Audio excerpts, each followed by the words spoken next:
기원전 146년 봄, 지중해를 붉게 물들이던 석양이 한 도시의 운명을 비추고 있었습니다. 800년의 역사를 자랑하던 해양제국 카르타고. 한때 지중해의 절반을 지배했던 이 찬란한 문명이 단 13일 만에 역사 속으로 사라지게 됩니다. 승자는 로마였습니다. 그들은 어떻게 불가능해 보이던 승리를 거머쥐었을까요? 오늘 우리는 지중해 패권을 둘러싼 두 제국의 마지막 대결, 그 치열했던 순간 속으로 들어가 봅니다. 카르타고는 원래 페니키아인들이 세운 식민도시였습니다. 기원전 814년 현재 레바논 지역에서 출발한 페니키아의 공주 디도가 북아프리카 해안에 도착해 건설한 이 도시는 빠르게 성장했습니다. 뛰어난 항해술과 상업적 수완으로 지중해 무역을 장악한 카르타고는 시칠리아, 사르데냐, 코르시카, 그리고 이베리아 반도 남부까지 세력을 확장했습니다. 최전성기 카르타고의 인구는 40만 명에 달했고 항구에는 수백 천함이 정박해 있었습니다. 하지만 이탈리아 반도에서 세력을 키우던 또 다른 강자가 있었습니다. 바로 로마였습니다. 기원전 3세기 두 제국은 시칠리아를 두고 충돌하기 시작합니다. 제1차 포에니 전쟁이었습니다. 23년간 이어진 이 전쟁에서 로마가 승리하며 시칠리아를 차지했습니다. 육지의 강자였던 로마가 해전에서 해양 강국 카르타고를 이긴 것은 놀라운 일이었습니다. 패배의 굴욕을 씻기 위해 카르타고는 천재 전략가를 전장에 내보냅니다. 한니발 바르카. 그는 코끼리 부대를 이끌고 알프스를 넘어 이탈리아 본토를 직접 공격하는 대담한 작전을 펼쳤습니다. 제2차 포에니 전쟁의 시작이었습니다. 기원전 216년 칸나의 전투에서 한니발은 8만의 로마군을 괴멸시켰습니다. 로마는 멸망 직전까지 몰렸습니다. 하지만 포기하지 않았습니다. 스키피오 아프리카누스가 이끄는 로마군은 전략을 바꾸어 카르타고 본토를 공격했고 기원전 202년 자마 전투에서 한니발을 격파했습니다. 두 번의 패배로 카르타고는 엄청난 배상금을 물어야 했고 함대의 대부분을 포기해야 했습니다. 하지만 놀랍게도 카르타고는 다시 부활했습니다. 뛰어난 상업 능력으로 불과 50년 만에 경제를 회복시킨 것입니다. 로마 원로원 의원 카토는 카르타고 방문 후 충격을 받았습니다. 거리는 활기로 넘쳤고 창고에는 곡물이 가득했으며 시민들은 부유한 생활을 누리고 있었습니다. 카토는 로마 원로원에서 연설할 때마다 한 문장으로 마무리했습니다. 그럼에도 불구하고 카르타고는 파괴되어야 한다. 이 유명한 문구는 로마의 집착을 보여줍니다. 카르타고가 존재하는 한 로마의 지중해 지배는 완성될 수 없었던 것입니다. 결국 로마는 사소한 구실을 만들어 기원전 149년 제3차 포에니 전쟁을 일으킵니다. 로마는 카르타고의 항복을 요구했습니다.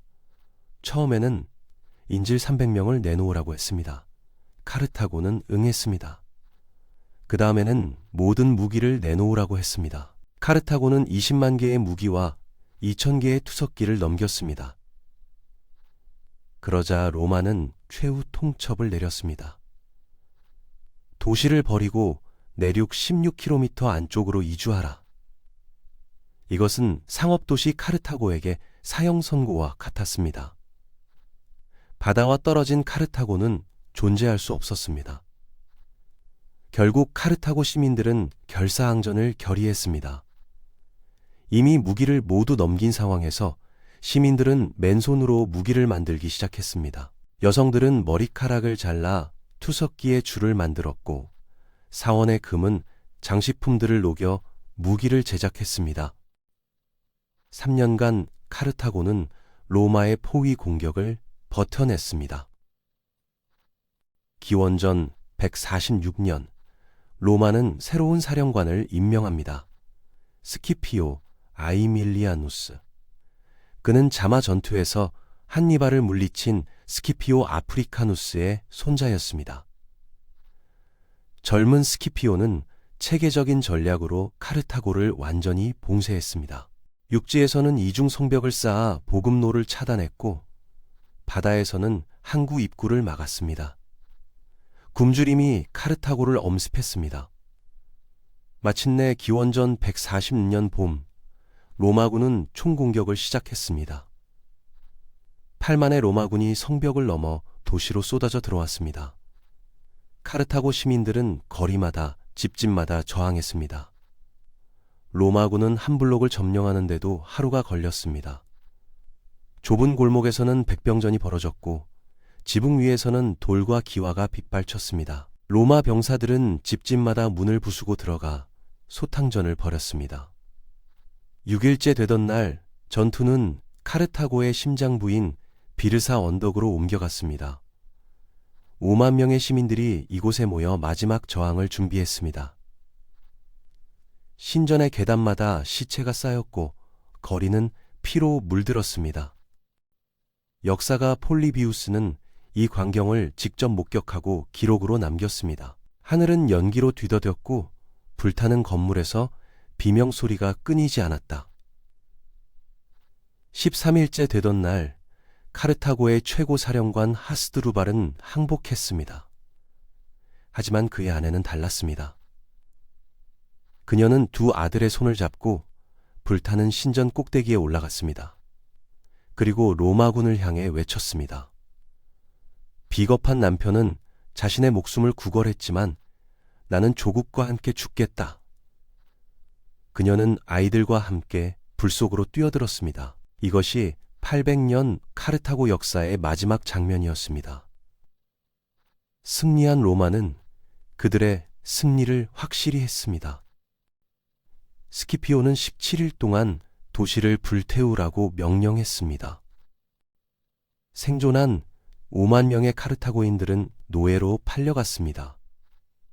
로마는 카르타고의 건물을 하나하나 파괴하고 그 자리에 소금을 뿌렸다는 전설이 전해집니다. 카르타고가 다시는 부활하지 못하도록 저주를 내린 것입니다. 하지만 로마의 진짜 목적은 따로 있었습니다. 카르타고를 제거함으로써 지중해 전체의 패권을 장악하는 것이었습니다. 같은 해 로마는 동쪽의 강국 코린트도 파괴했습니다. 이로써 로마는 지중해를 둘러싼 모든 경쟁자를 제거했습니다. 그들은 지중해를 우리의 바다라는 뜻의 마레 노스트룸이라 부르기 시작했습니다. 카르타고의 멸망은 단순한 전쟁의 승패가 아니었습니다. 그것은 문명의 교체였습니다. 해양 무역 중심의 페니키아 문명이 사라지고 육지 정복 중심의 로마 문명이 지중해를 지배하게 된 것입니다. 이후 600년간 로마는 지중해 세계의 유일한 초강대국으로 군림하게 됩니다. 오늘날 티니지의 수도 티니스 근처에는 카르타고의 유적이 남아 있습니다. 한때 40만 명이 살았던 번화한 도시는 이제 폐허가 되어 관광객들을 맞이합니다. 그 폐허 속에서 우리는 국제 정치의 냉혹한 현실을 봅니다. 패권을 둘러싼 경쟁에서 이등은 존재할 수 없다는 것을 카르타고의 운명이 보여줍니다. 역사는 승자의 기록입니다. 로마는 카르타고를 야만적이고 잔인한 민족으로 묘사했습니다. 하지만 카르타고는 당시 세계에서 가장 세련된 문명 중 하나였습니다. 그들의 죄는 단 하나, 로마의 패권에 도전할 수 있는 잠재력을 가지고 있었다는 것뿐이었습니다. 13일간의 최후 항전, 그리고 800년 역사의 종말, 카르타고의 이야기는 오늘날에도 여전히 우리에게 질문을 던집니다. 문명의 흥망은 무엇으로 결정되는가? 패권 경쟁에서 살아남는 법은 무엇인가? 역사의 교훈을 함께 나누고 싶으시다면 구독과 좋아요 버튼을 눌러주세요. 다음 이야기에서 또 만나겠습니다.